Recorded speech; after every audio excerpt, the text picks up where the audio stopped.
할렐루야, 맨. 오늘 제가 이 말씀의 제목을 인생의 진정한 목적이라고 이렇게 제목을 달아봤습니다. 우리가 이제 사도행전이 다 끝나가요. 그래서 두 가지 생각이 있습니다. 야, 사도행전, 누가복음을 시작한 게 한 3년 전인데, 야, 한 4년 되니까 매 주일날 하는 것만으로도 끝나는구나 이런 생각을 제가 들고 굉장히 엄청 긴 누가의 그 메시지인데 거의 다 끝나가는구나, 이제 늦어도 5월이면 이 사도행전을 끝나게 되는구나, 이런 그 일종의 이제 여러 가지 생각이 감회가 있고, 또 하나는 사도행전을 끝나면 무엇을 할까 이런 생각을 하게 돼요. 예. 물론 하나님이 주신 그때그때 주시는 말씀을 나누는 것도 되게 좋은 것 같고요. 또 한편으로는 또 다른 성경을 또 시작해가지고 말씀을 계속 따라서 읽고 싶은 마음도 있습니다. 여러분이 말씀을 평소에 읽으실 때 어떻게 읽는지 굉장히 궁금할 때가 있고, 또 말씀을 읽으면서 어떤 생각을 가는지도 궁금할 때가 있어요. 왜냐면 저 자신도 이제 어렸을 때부터 이제 말씀을 배우기도 하고 읽기도 했는데, 어떤 때는 실제로 성경을 창세기부터 계시록까지 실제로 일독을 했는데 아무것도 기억이 안 났을 때가 있었어요. 그렇다고 제가 성경을 뭐 수백 독을 한 건 아닙니다. 그렇지만 성경을 이제 여러 번 읽었는데 창세기부터 계시록까지 정말 마음을 잡고 정말 마음을 잡고 시간을 내 가지고, 이번에는 내가 이번에 제일 빠른 시간에 끝을 내리라 그러고서 이제 읽었던 시간이 있어요. 예를 들어서 뭐 방학이 됐을 때 방학 동안에 내가 성경을 한번 읽어야지 그러고서 이제 정말 눈으로 읽는 거죠. 엄청나게 빠른 속도로 성경을 한번 읽었어요. 그런데 뭘 읽었는지 모르겠는 거예요. 내가 읽긴 읽었는데 그런 적도 있었고, 어떨 때는 말씀을 읽다가 오늘은 이 말씀을 이만큼을 읽어야지라고 하고 읽기 시작했는데, 어떤 한 구절에서 그 눈이 떨어지지가 않아가지고 하루 종일 그 한 구절만 생각하고 연구하고 찾아봤던 적도 있어요. 그렇다고 맨날 제가 그런 건 또 아니에요. 그래서 제가 보면서 우리 교회 형제 자매들은 성경을 어떻게 읽을까? 실은 전 되게 궁금해요. 여러분이 성경을 어떻게 읽고 계시는지 굉장히 궁금해요. 한 명씩 일일이 물어볼 수도 없고 그러나 분명한 것은 말씀을 읽는 게 얼마나 중요한지 말씀 읽는 사람은 알게 될 거예요. 그리고 말씀을 읽는 것이 얼마나 유익한지 하나님 말씀을 읽는 사람도 알게 될 거예요. 그런데 말씀을 읽지 않는 분이 있다면 진짜 말씀의 유익이 얼마나 큰지를 모르고 인생을 살 수도 있어요. 네. 설교 10편을 듣는 것보다 여러분이 말씀 한 구절을 깊이 묵상하는 게 훨씬 더 여러분의 신앙생활의 인생에 유익할 거예요. 왜냐하면 이 말씀은 살아계신 하나님의 말씀이거든요. 이 말씀은 성령님의 말씀이거든요. 이 세상에서 가장 위대한 설교자와 가장 위대한 사역을 하는 사역자의 설교보다도 살아계신 하나님, 그분의 성령님이 우리에게 주시는 말씀이 훨씬 더 우리의 생명을 살리고 우리의 인생을 아름답게 바꿀 수 있습니다. 여러분 말씀을 늘 읽으시기를 다시 한번 축복합니다. 아멘. 네. 인생의 진정한 목적, 이 질문도 되게 무겁게 느껴지는 실은 질문이기도 해요. 오늘 본문에서 인생의 진정한 목적에 대한 문장이 나와 있어 보이지는 않으니까. 근데 이 제목이 두 가지 질문을 가지게 돼요. 하나는 정말 사람마다 정해진 인생의 목적이 있을까 하는 거예요. 여러분 어떻게 생각하세요? 여러분의 삶 가운데 정말 내 삶에 계획된 인생의 목적이 있을까? 이것에 한 머릿속에 한번 이제 지금 마음속에 생각해 보시면 좋겠어요. 내 인생에 태어났을 때 내 삶에 정해진 인생의 목적이 있을까? 두 번째로는, 두 번째 질문은 그거예요. 왜냐하면 지금 나는 그 인생의 목적과 목적의 길에 살고 있을까? 첫 번째 대답에 그렇지는 않아. 그런다면 두 번째 질문은 안 해도 돼요. 그렇죠? 사람마다 인생에 정해진 목적이 없어라고 생각하면 지금 내가 내 인생의 목적에 서 있는지 안 서 있는지를 굳이 생각할 필요는 없는 거죠. 그러나 만약에 사람에게 정해진 인생의 목적이 있다면 그러면 두 번째 질문을 해봐야 돼요. 또 한 가지 이제 정해졌다고 하는 말의 의미를 생각해 볼 필요는 있어요. 뭐냐면 내 인생의 정해진 목적이 운명인가 아니면 하나님의 그 선한 계획인가 하는 거예요. 운명은 뭐예요? 운명이 뭐죠? 내가 아무리 발버둥 쳐도 그렇게 되는 거예요. 세상에서 말하는 그 운명이 그런 거죠. 내가 아무리 반대 방향으로 달려가도 결국엔 우리 인생 그렇게 가는 거야 라고 생각하는 게 운명이에요. 때때로는 하나님이 우리를 향한 뜻을 운명이라고 생각하는 많은 그리스도인들이 있어요. 그렇지 않습니다. 하나님 우리에게 운명을 주지 않았어요. 그러니까 내가 마음대로 살거나 아무리 노력을 해도 내 뜻대로는 안 되고 하나님의 뜻만 그냥 무조건 자동적으로 이렇게 이루어져야 되는 자동 기계처럼 내 인생이 이렇게 정해져 있는 그것은 아니에요. 하나님은 우리를 향해서 어떤 목적을 주셨다고 성경은 말하고 그러나 그것은 우리가 우리의 의지로 선택할 수 있다고 말씀하세요. 물론 하나님은 전능하고 전지하셔서 우리가 어떤 삶을 선택하실지 알고 계시죠. 그러나 우리가 마치 운명처럼 계속 밀어넣고 밀어넣어서 우리가 그거 외에는 선택할 수 없는 그렇게 우리 인생을 몰고 가는 분은 아니에요. 그렇다면 하나님은 선한 하나님이 아니시기 때문에 그래요. 오늘 말씀에 보면 이 사도 바울이 마지막 이제 지난 주처럼 마지막 재판을 받잖아요. 사도행전에서요. 마지막 자기 진술을 하고요. 그리고 이제 그것을 다 들은 사람이 이제 아그리빠 왕이 뭐라고 하냐면 그 말을 듣다 보니 너는 완전히 미쳤다. 왜냐면 너의 엄청난 그 학문 때문에 오히려 네가 아주 비정상적인 상상과 생각을 해가지고 너의 삶을 살고 있다고 이제 아그리빠 왕이 소리를 질러요. 그랬더니 사도 바울이 나는 미치지 않았다. 미치지 않았을 뿐만 아니라 정상적인 이야기를 하고 있고 내가 한쪽에서 소수의 사람에게만 이야기를 나눈 게 아니라 비밀스러운 이야기가 아니라 어디서든지 공개적으로 거리낌 없이 이 말을 했기 때문에 내가 한 말들은 모든 사람이 다 알고 있다. 이렇게 말을 합니다.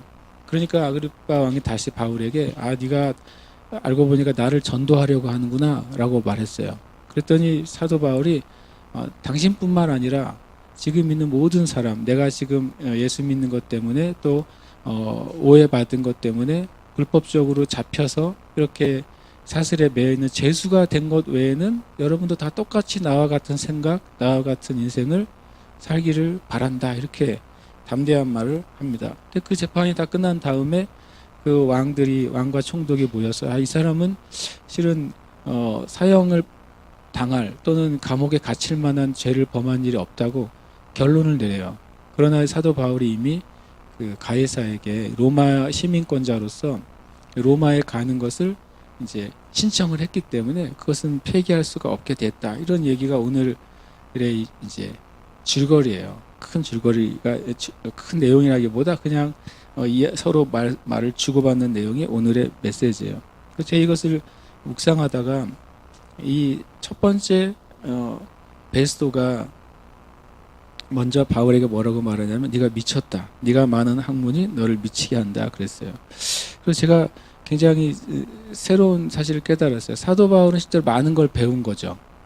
베스도가 아는 것처럼 당시에 유대인뿐만 아니라 이 로마 총독이 알고 있는 그 정보에 의하면 사도 바울이 엄청난 공부를 한 학문을 한 사람이라는 사실을 이미 인지하고 있었다는 거예요. 그런데 사도 바울의 그 가지고 있는 믿음과 삶은 일반적인 이성으로는 받아들일 수 없는, 예를 들어서 예수라는 사람이 죽었다가 살아났다는 이야기예요. 그리고 그것이 실제라는 이야기들은 이 베스도나 사람들이 이성적으로 잘 받아들일 수 없는 사실이었다는 거예요. 그러니까 네가 미쳤다라고 말했죠. 그래서 제가 그 베스도가 보기에는 그가 배운 것 때문에 그가 미쳤다고 말을 했어요. 그런데 성경을 통해서 말씀하시는 이거예요. 인생은 우리가 배운 것보다 깨달은 것에 의해서 결정된다는 거예요. 여러분과 저도 이제 어렸을 때부터 이것저것 배움의 기회를 가졌고, 지금도 어떤 분들은 무엇인가를 이제 배우고 있을 수도 있고, 또 이 배움이라는 거 하는 것이 공식적인 학교를 통해서만 배우는 게 아니라 또 비공식적인 삶을 통해서도 많은 것을 우리가 배우면서 살고 있어요. 그러나 실제 인생의 결정은요, 배운 것 가지고 결정되지 않고 깨달은 것에 의해서 결정이 되어 왔어요. 저도 그렇고 여러분도 그렇고요.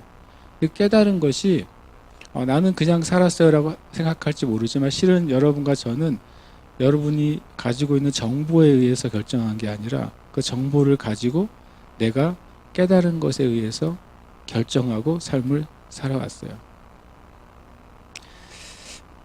성경에 이런 말씀이 있어요. 전도서 12장 1절, 11절, 12절에 보면 지혜자들의 말씀들은 찌르는 채찍들 같고 회중의 스승들의 말씀들은 잘 박힌 못 같으니 다 한 목자가 주신 바이니라. 이 전도서에 많은 인생에 대한 지혜가 나와 있는데, 그 모든 지혜자들의 말씀은 찌르는 채찍 같다. 그리고 잘 박힌 목과 같다. 그래서 이것은 다 한 목자는 바로 하나님을 말씀하고 있는 거죠.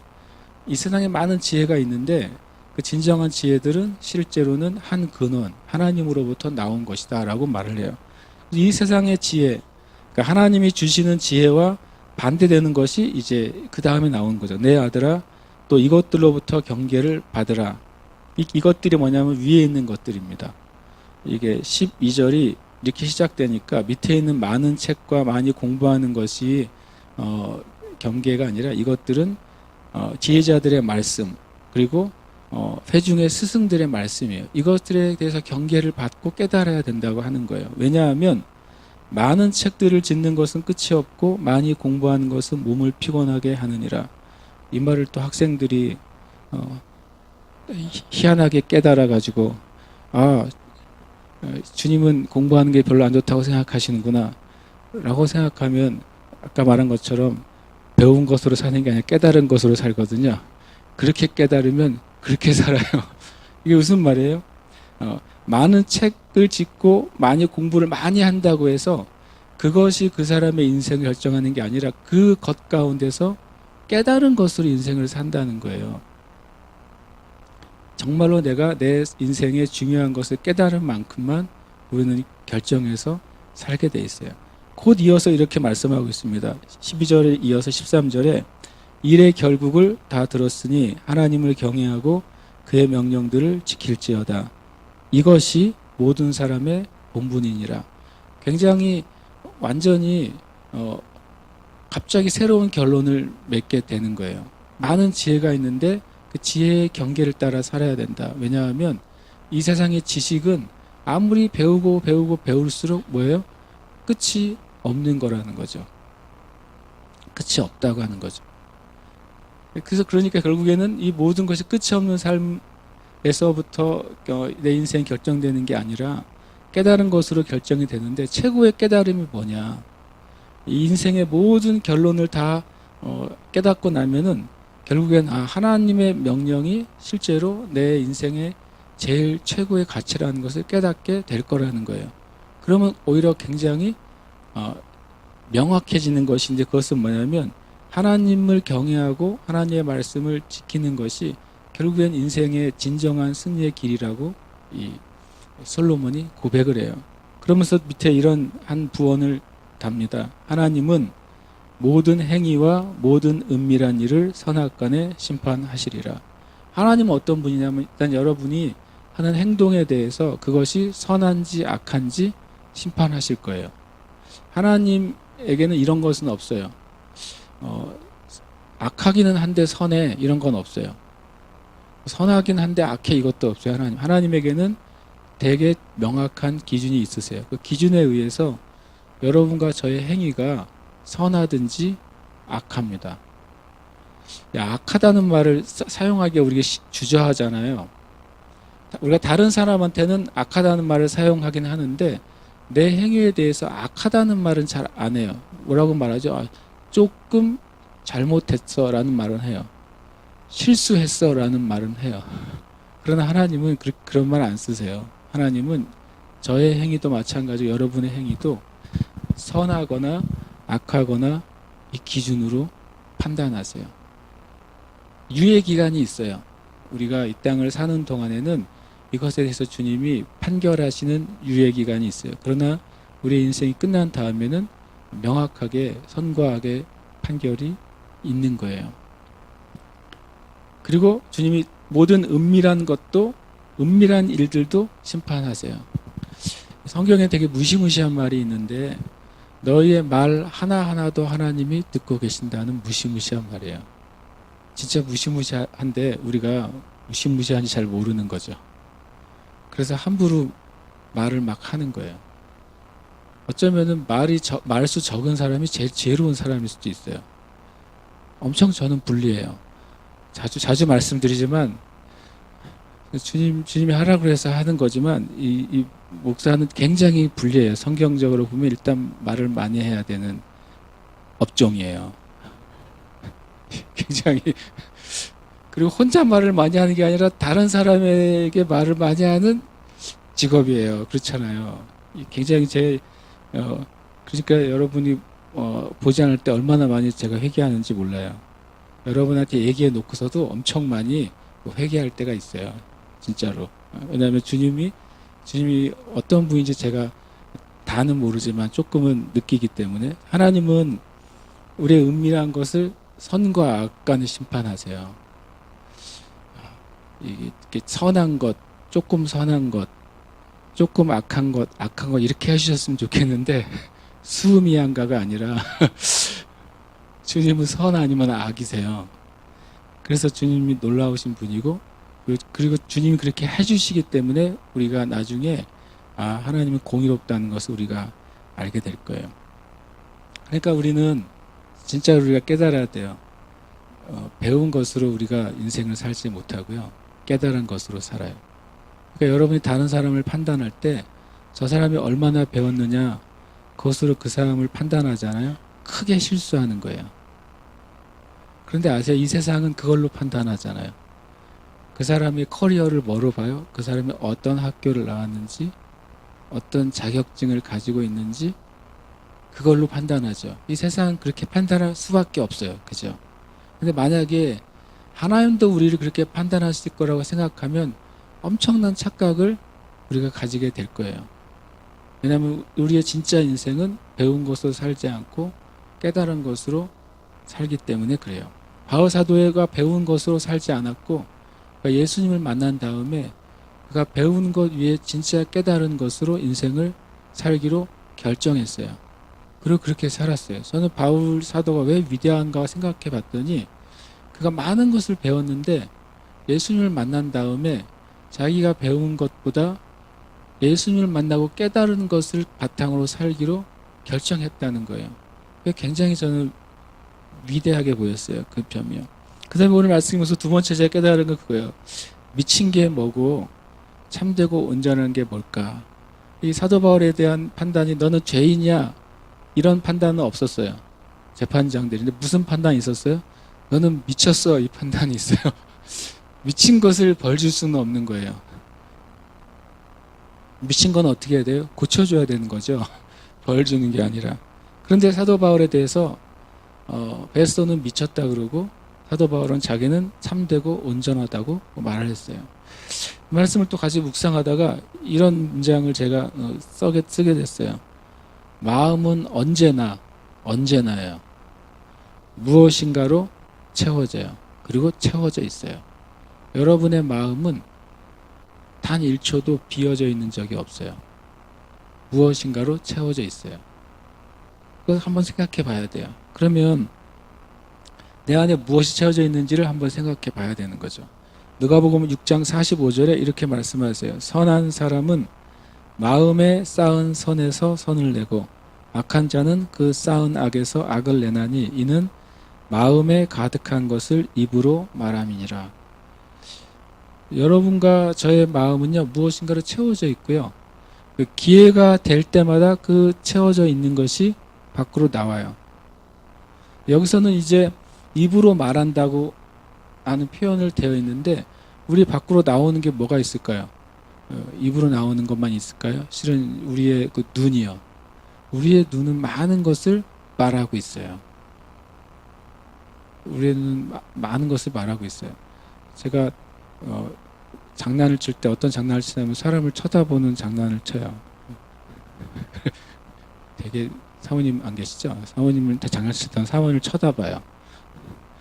그러면 내가 계산을 해봤더니 10초를 못 견디더라고요. 저는 심심하면 한 5분도 쳐다보고 10분도 쳐다보고 계속 쳐다봅니다. 그러면 도망 다녀요. 저도 가끔 이제 제가 거울을 본다고 그랬잖아요. 누가 나보고 신기한 사람이라고 하는데 어떤 면에서 좀 신기하기도 한 것 같아요. 거울을 쳐다보고 한 10분 쳐다볼 때도 있어요. 거울을 쳐다보고 앉아 있습니다. 뭐 제가 나르시즘에 빠져 있는 그런 사람은 아닙니다.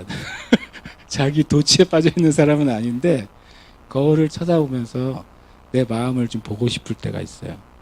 내 눈을 쳐다봅니다. 쳐다보면 신기한 거는 내 두 눈이 동시에 두 눈을 볼 수 없다는 사실을 깨달았어요. 어느 날. 한 눈밖에 볼 수가 없어요. 내 두 눈은. 한번 안 해보셨군요, 다들. 그걸 쳐다보고 있으면 내 마음을 내가 이렇게 보게 돼요. 그리고 하나님 안에서 나를 좀 내가 객관적으로 보게 돼요. 그러면서 내 마음에 뭐가 있는가 이것도 생각해 보게 돼요. 그건 제 식의 묵상이에요. 그렇게 해보라고 하는 건 아니고. 다만 분명히 느끼죠. 우리 마음 안엔 무엇인가 가득 차 있어요. 무엇인가 가득 차 있습니다. 우리가 우리의 마음에 사랑으로 가득 차 있을 때에는 사랑하지 말라고 해도 사랑의 말과 사랑의 행동이 나와요. 근데 내 마음에 사랑이 결여돼 있으면 결여돼 있는 게 아니라요. 사랑이 결여된 만큼 사랑이 아닌 것이 가득 차 있어요. 우리는 나는 뭐가 부족해 이렇게 말하잖아요. 실은 부족하지 않아요. 여러분이 그 부족한 만큼 다른 것이 차 있을 뿐이에요. 가득 차 있습니다. 우리의 마음에는요. 존경한 마음과 존중하는 마음이 가득 차 있지 않으면 사람들을 낮게 보고 비웃는 마음이 가득 차 있어요. 우리는 거기서부터 무엇인가 나와요. 하나님에 대한 사랑과 기쁨이 가득 차 있으면 사람은 자연스럽게 하나님을 찬양하고 감사하게 돼요. 항상 기뻐하라, 쉬지 말고 기도하라, 범사에 감사하라 그러셨잖아요. 그것이 하나님께서 모든 믿는 자들의 그리스도 안에서 하나님 향한 뜻이란 것은 모든 믿는 자들이 그렇게 되어 있기를 주님이 바라시는 거예요. 항상 기뻐하고 기도하고 감사하려면 어떻게 되는 줄 아세요? 우리의 마음에 그게 가득 차 있게 되면 그 일이 일어나요. 내 마음에 나의 환경과 상황에 대해서 주님께 완전히 맡겨드리고 주님이 행하실 것을 믿게 되면 나는 감사할 수 있게 되고 또 주님께 구할 수 있게 되고 또 주님께 찬양할 수 있게 돼요. 신기하게 어제 동안에 이제 우리 성도님이 아닌 분들 중에 어떤 분들이 저한테 몸이 아픈 것 때문에 중보기도 제목을 저한테 카톡으로 보낸 분들이 있었어요. 그래서 제가 이제 그러니까 저는 별로 그렇게 위로를 잘해주는 사람이 아닐 수도 있는 것 같아요. 왜냐하면 그 위로를 바라고 저한테 이렇게 치료 아픈 것을 기도해서 저는 그냥 성경 말씀을 그냥 성경 말씀을 이제 보내주고 성경 말씀을 근거로 그냥 제가 기도를 해줬어요. 전화로 기도해 준 게 아니라 그 문장으로 기도를 해줬죠. 성경 말씀을 가지고 제가 이 시간 예수님의 이름으로 이 말씀에 의해서 이렇게 해서 이렇게 될 것을 축복합니다. 라고 기도를 했어요. 그리고 이제 보냈죠. 그리고 약간은 뭔가 내가 따뜻한 위로의 말을 해줘야 되는 것이 아니었을까 생각을 하고 안 열어봤어요. 카톡방을. 오늘 아침에 이제 열어봤더니 그분들 다 반응은 참 하나님이 하신 거죠. 하나님 안에서 그분들이 말씀 안에서 그 힘을 얻고 소망을 갖게 됐어요. 제가 깨달은 것이 그거예요.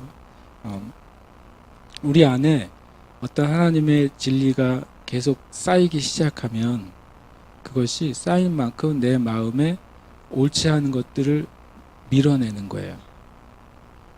그렇게 계속 밀어내게 돼 있어요. 여러분, 우리 삶 가운데 그런 것을 계속 반복해야 돼요. 내 마음에 굉장히 짜증이 나거나 우울감이 생기거나 허무함이 생길 때 그것을 뽑아내려고 싸워가지고는 그것으로부터 해방되지가 않아요. 다른 것을 주입해야 돼요. 선하고 그리고 긍정적이고 믿음의 것을 그리고 빛된 것들을 내 마음에 계속 주입해야 돼요. 그렇게 하는 동안에 부정적인 것, 악한 것이 밀려 나가는 것을 우리는 경험해야 돼요. 그런 것 한번 경험하게 되면 어떻게 될까요? 우리는 계속 어떤 일이 있을 때마다 같은 것을 반복하게 돼요. 계속 선하고 그리고 진리고 그리고 빛된 것들을 계속 내 마음 안에 주입하는 거죠. 주입하는 방법이 기뻐하고 감사하고 기도하는 거예요. 놀랍게도요. 그럼 그것이 내 마음에 계속 차서 내 마음을 가득하게 되죠. 그러고 나면 우리가 진짜로 참되고 온전한 삶 살게 돼요. 사도 바울의 삶 가운데는 끊임없는 공격이 있었다고 고백하잖아요. 끊임없는 인생의 가시들이 엄청나게 많은 공격을 해왔어요. 그때마다 사도 바울 안에 빛으로 만나 주셨던 예수님이 계속 그 안에 가득 채워지는 거죠. 그때마다 그 어둠이 사도 바울 안에서도 떠나가는 것입니다. 그 다음에 제가 이제 세 번째 이 말씀을 보면서 묵상은 이거예요. 내 인생의 진정한 목적이 있다는 거예요. 여러분과 저의 삶에 선한 목적이 있어요. 그냥 목적이 아니라 굉장히 선하고 고상하고 아름다운 목적이 있어요. 그 목적을 찾으시길 축복합니다. 제가 두 가지 기도를 한다고 그랬잖아요. 여러분에 대해서. 하나는 진짜 구원받게 해주세요. 두 번째로는 참 인생의 목적과 부르심을 찾게 해달라고 저는 기도해요. 오늘 새벽에도 그렇게 기도했어요. 에베소서 2장 10절에 보면 이렇게 말씀하고 있습니다. 우리는 그가 만드신 바라 그리스도 예수 안에서 선한 일을 위하여 지으심을 받은 자니 그랬습니다. 만드신 바라는 것이 이제 공부에 찾아봤어요. 만드신 바라는 단어가 헬라어로 포이에마라는 단어를 사용합니다. 포이에마. 여기저기서 많이 쓰잖아요. 이런 기독교 관계된 어떤 기관이나 책이나 이런 데 이 포이에마라는 단어를 가끔씩 사용합니다. 그 뜻이 뭐냐면 이거예요. 피조물, 생산품, 작품이라는 뜻이에요. 포이에마는요. 우리는 하나님의 포이에마예요. 우리는 하나님의 작품이에요. 작품이라는 게 뭐예요? 그냥 우연히 생겨진 건 작품이라고 하지 않아요. 작품이라고 말할 때는 뭐냐면 계획을 가지고 목적을 가지고 그리고 그것을 시간을 들여서 그리고 어떤 노력을 기울여서 만들어진 것을 작품이라고 그래요. 실제로 여러분의 마음 안에 있는 것, 또 여러분의 겉모습, 그리고 여러분의 모든 것이 주님의 작품이에요. 굉장한 심혈을 기울여서 주님께서 만드신 거예요. 그래서 제가 가끔 거울을 본다고 하는 이유는 그 작품을 감상하는 거예요. 오늘 집에 가셔서 주님의 포이에마를 감상을 좀 해보세요. 그런데 아세요? 우리 눈에는 엄청 애들 장난 같은 어떤 미술가의 작품이 가격이 수백억이 되는 작품이 있다는 사실을 아십니까? 우리 눈에 보기에는 옛날에 제가 어느 작품을 보고 좀 진짜 나도 그리겠다고 싶은 게 그런 거였어요. 이렇게 면을 갈라놓고 한쪽은 노란색으로 다 칠해버리고 절반은 빨간색으로 다 칠해버리고 절반은 초록색으로 다 칠했어요. 딱 세 색깔로 칠해놨어요. 근데 그게 어떤 현실주의의 엄청난 위대한 작품이래요. 그래서 나한테 맡기지. 그럼 저보다 좀 나을 텐데. 내가 그랬던 적이 있어요. 어, 제가 좀 이상한 취미가 있어가지고 가끔 이제 어디 가면 미술관을 찾아가요. 그래서 작품을 봐요. 그런데 설명 없이 봐요. 그냥 무슨 생각으로 이 사람이 이걸 만들었을까? 이런 생각을 해요. 그 사람의 의도를 내가 알 수도 있고 모를 수도 있고 내 의도대로 그 작품을 볼 수도 있어요. 제가 한 말은 뭐냐면 우리 서로의 눈에는요 그 사람이 좋아 보일 수도 있고 안 좋아 보일 수도 있어요. 잘나 보일 수도 있고 못나 보일 수도 있어요. 그런데 하나님의 작품인 이상 굉장한 가치를 가지고 있다고요. 우리가 하나님이 그 사람을 어떻게 만들었는지 의도를 잘 몰라요. 그런데 하나님의 작품인 이상 엄청난 의미가 있는 사람들이에요. 그래서 그것을 저도 매번 생각하려고 하는데 매번 또 그걸 다 생각하지 못할 때도 있어요. 그러나 여러분과 제가 하나님의 작품이라는 사실, 그 작품이기 때문에 선한 목적이 있어요. 그 선한 목적을 여러분이 계속 찾아내시길 축복해요. 아주 쉬워요. 주님이 나를 왜 만드셨을까? 이거예요. 주님이 나를 왜 만드셨을까? 근데 그것은 성경은 이미 뭔가를 얘기해 주셨냐면 만들긴 만들었는데 선한 일을 위해 만들었대요. 선한 일. 그러니까 그 선한 일을 찾아내면 돼요. 인생의 진정한 목적이 있는데요. 그 중에 제가 이렇게 적어놨습니다. 성공을 위해 살기보다 목적을 위해 살아야 돼요. 자주 그 말씀 드렸죠. 저는 성공하기 위해서 살지 않고 하나님 나에게 주신 그걸 성취하기 위해서 산다고요. 그것을 이루어내면 하나님 앞에 잘 사는 거예요. 빌립보서 3장 14절이 이렇게 말씀합니다. 표대를 향하여 그리스도 예수 안에서 하나님이 위에서 부르신 부름의 상을 위하여 달려가노라. 그 다음에 이 말씀이 굉장히 이해할 것 같으면서 어려운 말씀이에요. 그러니까 우리가 표대를 위해 달려간다. 이거는 이제 이해가 됐어요. 아, 그래, 내 인생의 목적이 뭔지를 알고 그것을 위해 열심히 살면 되겠구나. 이 말씀이에요. 누구든지 우리 온전히 이룬 자들은 이렇게 생각할지니, 온전히 이룬 자들이란 말의 원어적인 의미는 성숙한 사람들이라고 하는 거예요.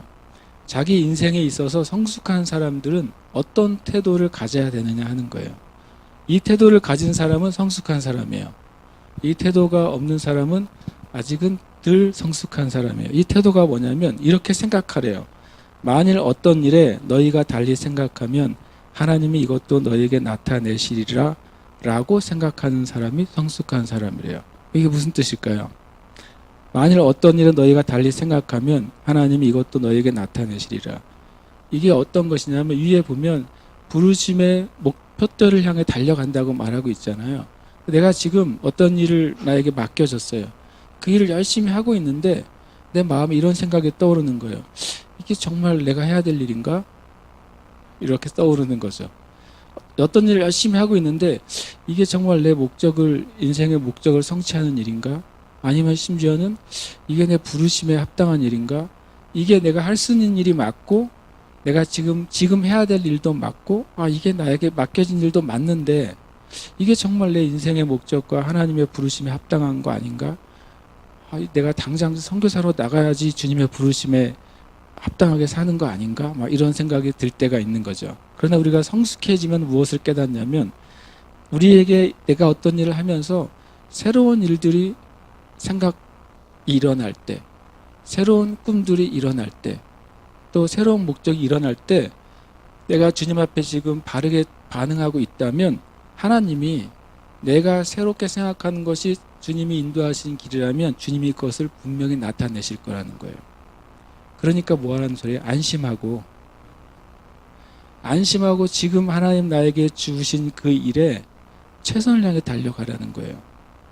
하나님은 어떤 분이라는 거예요? 하나님은 가장 나를 잘 아시고 나의 인생에 가장 좋은 길로 인도하시는 분이라는 것을 믿는 믿음이 성숙하다는 거예요.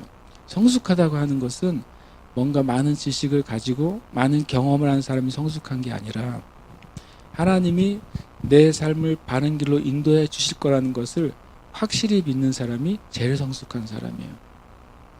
그러면서 그 다음에 결론은 뭐라고 내리냐면 이렇게 말합니다. 그래서 이 말이 나오는 거예요. 오직 우리가 어디까지 이르렀든지 그대로 행할 것이라. 어쩌면 내가 하나님이 나에게 주신 그 삶의 경기장에서 이제 막 시작했을 수도 있어요. 어쩌면 내 삶의 경기장에서 많은 길을 갔을 수도 있단 말이죠. 때로는 이럴 때가 있어. 어떤 하나님의 종은 생각보다 너무 빨리 하나님이 데려가시네. 그 사람은 뭡니까? 성공한 사람이 아니라 성취한 사람이기 때문에 그래요. 하나님이 그 인생에서 성취하길 원하신 일을 다 성취했다면 하나님이 당연히 그를 하나님의 품으로 데려가시는 게 맞는 거죠. 일이 다 끝났는데 계속 일하게 만들면 뭐 하는 거예요? 더 많은 노동을 하는 거잖아요. 하나님의 일이 끝나면 하나님께 가는 게 제일 좋은 일이에요. 그러나 여러분에게 계속 생명을 주시고 하루하루를 주신다면 여러분이 어디에 이르렀든지 지금 해야 될 일, 지금 맡겨주신 일, 이것은 하나님 나에게 주신 선한 일이라고 하는 그 일에 여러분의 삶을 온전히 드리시기를 축복합니다. 아멘. 제가 나이를 한 살씩 들면서 깨닫는 게 뭐냐면 뻔뻔해지는 것하고 삶의 자신의 기준이 세워지는 것하고 표면적으로는 똑같다는 사실을 많이 깨닫게 됐어요. 자기의 삶의 기준이 확실해진 사람하고 완전히 뻔뻔해져서 안하무인한 사람하고 표면적으로 하는 행동은 비슷해요. 왜냐하면 다른 사람의 그 시선에 별로 눈치에 상관없이 행동해요. 그러나 한 사람은 안하무인하고 뻔뻔해져서 양심이 굳은 사람이고, 한 사람은 내가 진짜 해야 될 일을 알기 때문에 사람들의 간섭이나 사람들의 평가에 상관없이 그 일을 끝까지 할 수 있는 사람이고, 여러분과 제가 바울과 같이 되기를 간절히 바라요. 바울도 그렇게 말했잖아요. 내가 체인에 묶인 것 외에는 나하고 똑같이 되기를 바란다고. 여러분과 제가 믿음 안에서 하나님 하라고 하신 일, 또 하나님이 지금 맡겨주신 일에 최선을 다하고 넘치도록 하시길 축복해요. 하나님이 그러면 그 다음 길로 인도해 주실 거예요. 갑자기 이 시간 기도할 때 하나님, 먼저는 내 인생의 진짜 궁극적인 인생의 선한 목적을 깨닫게 해달라고 우리가 기도하고 싶고요. 그것이 나에게 지금 명확하게 떠오르지 않다 할지라도 하나님, 제가 하나님의 그 선한 길 위에 있길 원합니다. 그래서 내가 살아가는 방향이 하나님이 기뻐하는 것이 아니라면, 그리고 내 인생에 진짜 선한 것이 아니라면 내가 돌이킬 수 있는 은혜를 주시옵소서. 새롭게 하나님의 그 목적에 합당한 길을 갈 수 있는 기회를 주시옵소서. 우리가 주님께 기도하고 싶습니다. 함께 이 시간 기도하겠습니다. 아버지 하나님, 감사합니다. 주님, 우리의 삶의 진정한 인생,